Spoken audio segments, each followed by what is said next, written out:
Ah, are you ready? I'm not ready. Good Lord. I've got a few boxes. I think, not sure, don't quote me on this. I think we're talking biography, maybe some nonfiction here. I'm not exactly sure. We have to go through them first. But this is, there may be one more box of biography. I'm not sure. I haven't even looked at it yet. This will be our second box of biography or nonfiction. So let's just get to it. Oh, and welcome to the D. Louise book series. I'm Christina KRSTINA. This is where we read books, talk about books, no special effects, no theme music, no fancy stuff going on here. And if you could hit the like and subscribe, I'd really appreciate it. Ah, good Lord. So let's just get to it here. The Golden Lad, The Haunting Story of Quentin and Theodore Roosevelt by Eric Burns. And these are, let's see.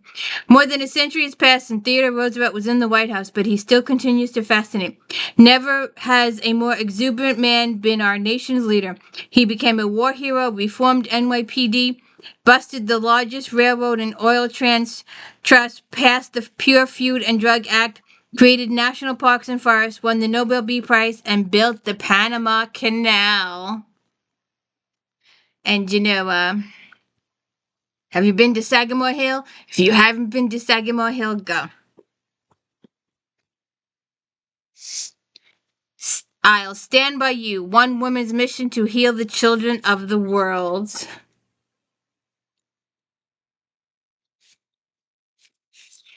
14 years ago, ELISSA MONTANTI, a lab technician assistant on Staten Island, she had in the span of only a few years lost her beloved mother, grandmother, and high school sweetheart. Hoping to find a way past her own troubles and depression and panic attacks that quietly crippled her, she decided to raise money for school supplies for the children in war-torn Bosnia. But in a meeting with UN ambassadors, she learned that those children didn't need pencils. He showed her a photo of a young boy named Kenya who lost both his arms and one leg in a mine accident. Those children needed a lot more. We have some children in the United States that need school supplies too. True Compass, Edward Kennedy. The youngest of 9 children born to Joseph P. Kennedy and Rose Fitzgerald Kennedy. He came of age among siblings for whom much was expected. As a young man, he played a key role in the presidential campaign of his brother John F. Kennedy. Recounted here in loving detail, in 1962 he was elected to the U.S. Senate, where he began a fascinating political education and became a legislator.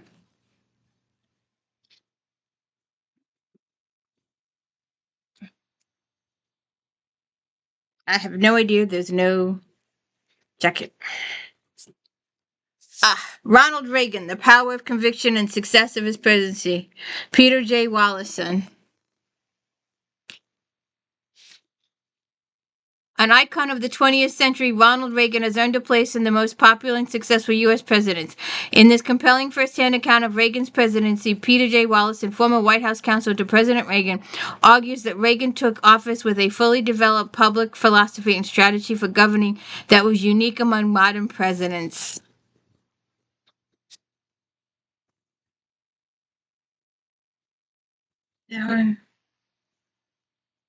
The Shortest Way Home, Pete Buttigieg.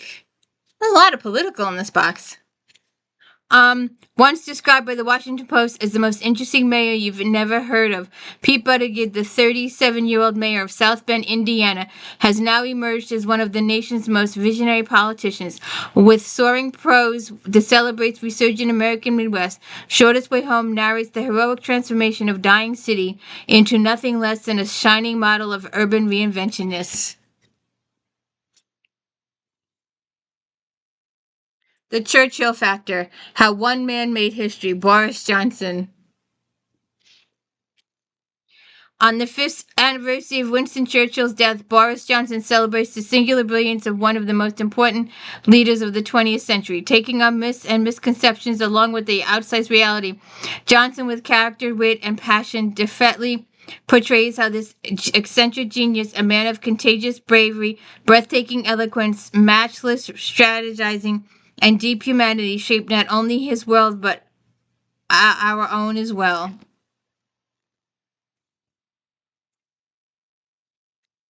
What a party. My life among Democrats, presidents, candidate donors, activists, alligators, and other wild animals.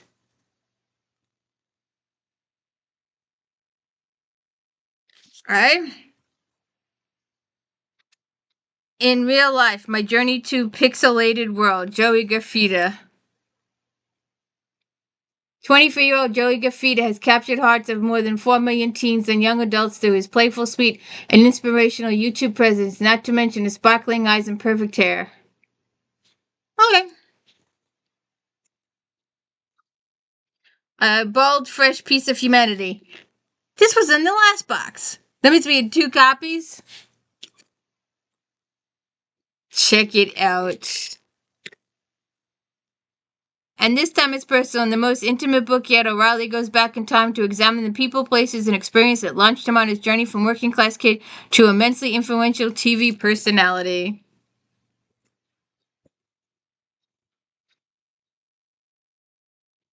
The Education of Brett Kavanaugh.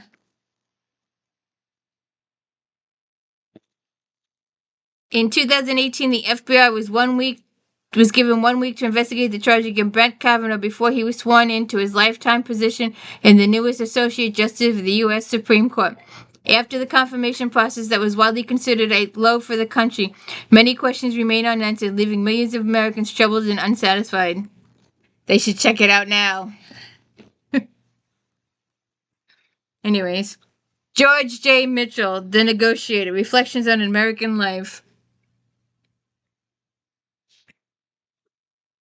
George J. Mitchell tells a classic American story in his memoir, The Negotiator. Born the 4th of 5 children to Lebanese immigrant textile worker and janitor who was the orphan son of Irish immigrants, Mitchell rose from modest small-town origins to become one of the most respected and accomplished leaders in America, a man whose integrity and skills as a problem solver have been sought in politics and even by Major Baseball. Okay. Ugh. The story of punk rock survivors might damage Keith Morris. Keith Morris is a true punk icon. No one else embodies the sound of Southern California hardcore the way he does. With his waist-length dreadlocks, snarl vocals, Morris is known to the world over for his take-no-prisoners approach on stage and his integrity off.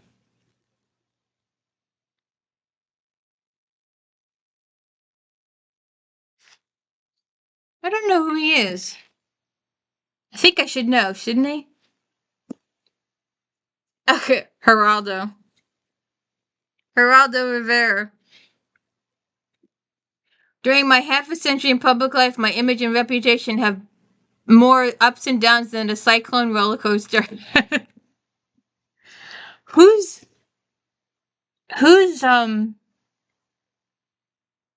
vault? Was it Capone's? It was somebody's vault. That was too funny. Oh, was that the most embarrassing moment of his entire life, or what? Natisha J. Mara, Brown, White, Black, an American film at the intersection of race, gender, sexuality, and religion. Brown, White, Black is a portrait of Natasha J. Mira's family, her white wife, her adopted black child, and her experiences dealing with Americans' rigid ideas of race, gender, and sexuality. Her clear-eyed and incisive writing about adopting her black child and her family's daily struggle to make space for themselves amid racial intolerance and stereotypes personalizes the issues at the heart of our cultural debate. I would adopt any child, but I can't afford it. But I would. If I could get one for free, if I could get a child for free and their health insurance for life for free, I would love them, support them, buy them clothes, buy them food, give them my entire heart. But I can't afford to buy one. Brace for impact. Grab Montesanti. Growing up queer in a conservative Midwestern town, Gabe Montesanti never felt comfortable in her own skin. A competitive swimmer, she turned to perfection and self-control to create a sense of safety, only to develop an eating disorder, constantly second-guessing her instincts. When she enters graduate school in St. Louis, her determined to put the baggage of her childhood behind her. With no prior experience, she enters the arch rival, one of the top-ranked roller derby leagues in the world. Okay. The Night Lake, a young priest maps topography of grief.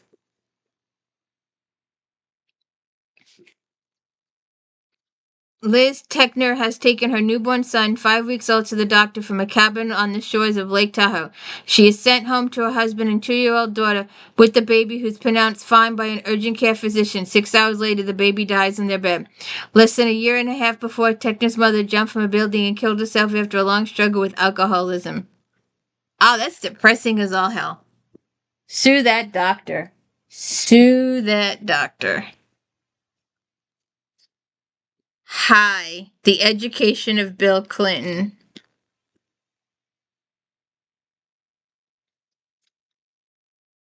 High wire. Oh, high wire. You know, the problem with that is that I can't see it.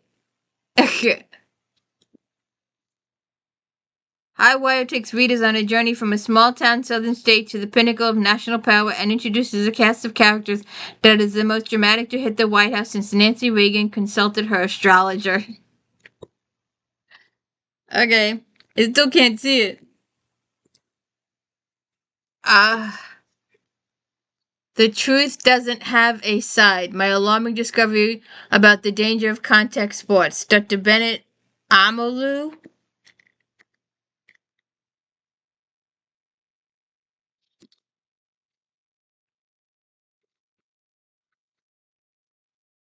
One day in 2002, the 50-year-old body of one-time All-Pro center for the Pittsburgh Steelers, Mike Webster, was laid on a cold table in front of pathologist Dr. Bennett OMALU.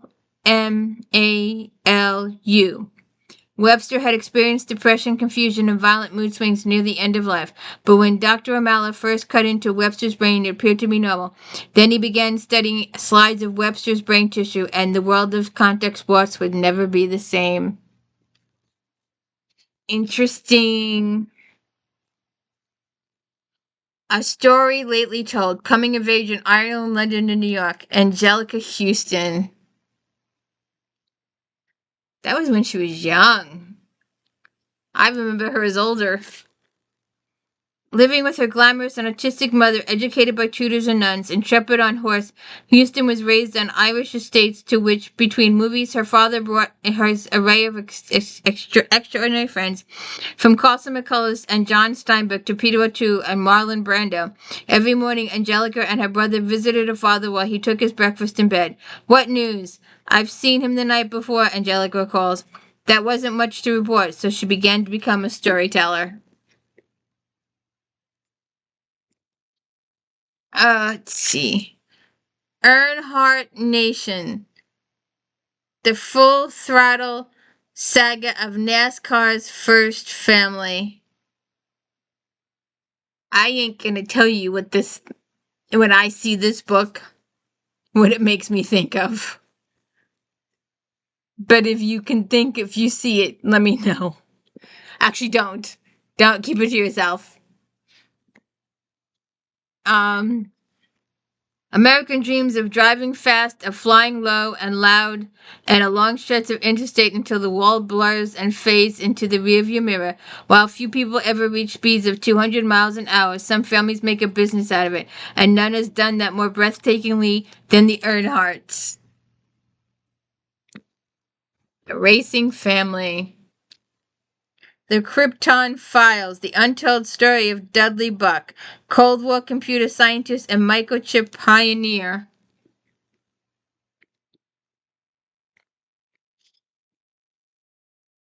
Dr. Dudley Allen Buck was a brilliant young scientist and MIT professor who developed or invented several pieces of now common technology, most notably the Krypton, an early form of microchip. thought to be able to guide a new generation of intercontinental ballistic missiles to their target. The Cytron attracted attention from around the world. Okay. Nobody will tell you this but me. Best KALB. And it's a little on the damaged side. Probably the reason it was let go. Let's see. Recounting both family lore and family secrets, Bobby brings us 4 generations of indomitable women and the men who loved them. There's Bobby's mother who traveled solo from Belarus to America in the 1880s to escape pogroms, and Bess's mother, a 1970 rebel who fought against convention. Then there's Beth, who grew up in New York and entered the rough and tumble world of LA television. A World Ago, Memories of Madeira Childhood. Maria Mendoca and Edward Lee.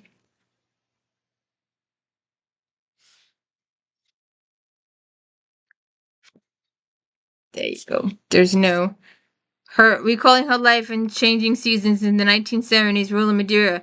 Maria's world is vividly brought to life in this very simple, direct telling, like it is prose.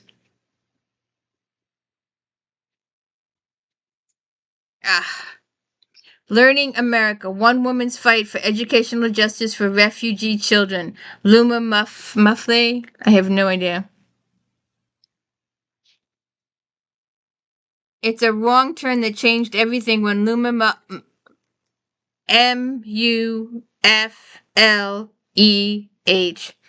A Muslim gay refugee woman from hyper-conservative Jordan stumbled upon a pickup game of soccer in Clarkston, Georgia.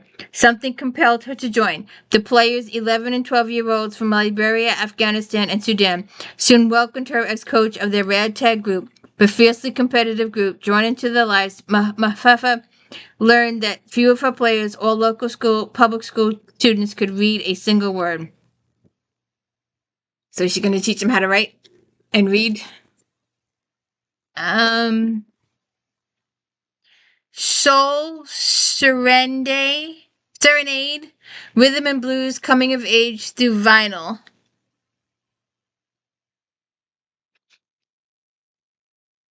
I've got a whole closet full of vinyl. I've got a stereo that I haven't turned on in 40 years. It's over there. It's under the desk. And it's been under the desk since the year 2000. The last time I think it was played,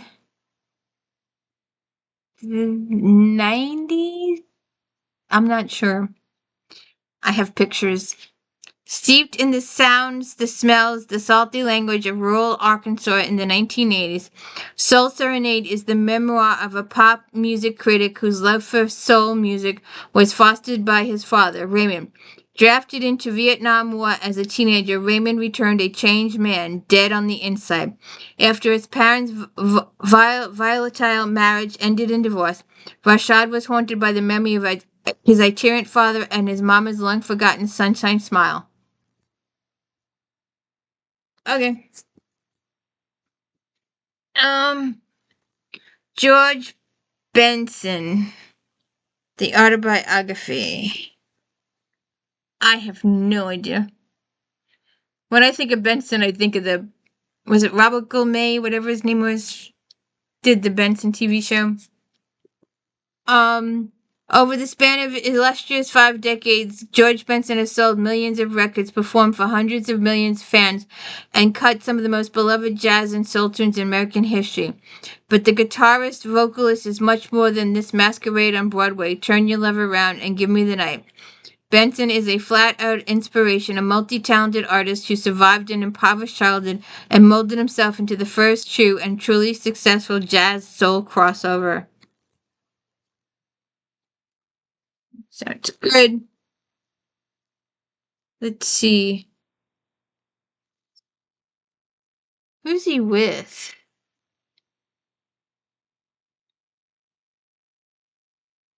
Is that Eric Estrada? No.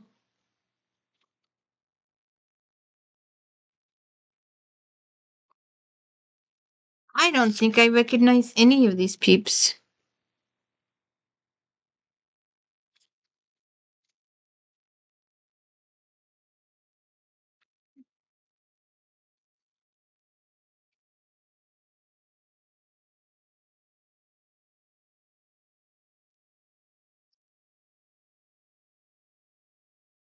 I know Ella Fitzgerald.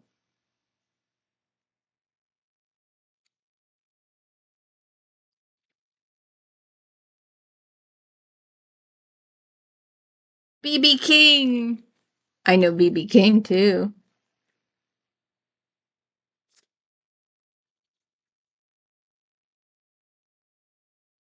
Nat King Cole. Oh, it's a tribute concert that was after he deceased.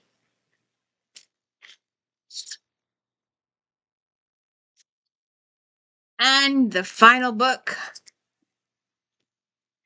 The Unexpected President, The Life and Times of Chester A. Arthur. He looks a lot like Roosevelt. Despite his promising start as a young man, by his early 50s, Chester A. Arthur was known as the crooked crony of New York machine boss Roscoe Conklin. For years, Arthur had been perceived as unfit to govern, not only by critics and the vast majority of his fellow citizens, but by his own conscience. As President James A. Garfield struggled for his life, Arthur knew better than his detractors that he failed to meet the high standard a president must uphold. Not today! Not today! Not today! And yet, for the moment President Arthur took office, he proved to be not just honest but brave, going up against the very forces that controlled him for decades. Let's see.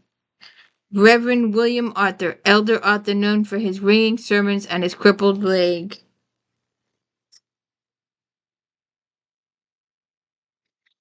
You should have looked to see if there was pictures in Roosevelt's.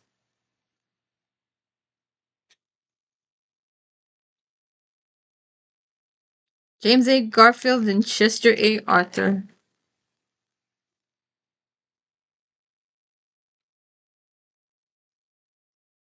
Well, that's the end of the box.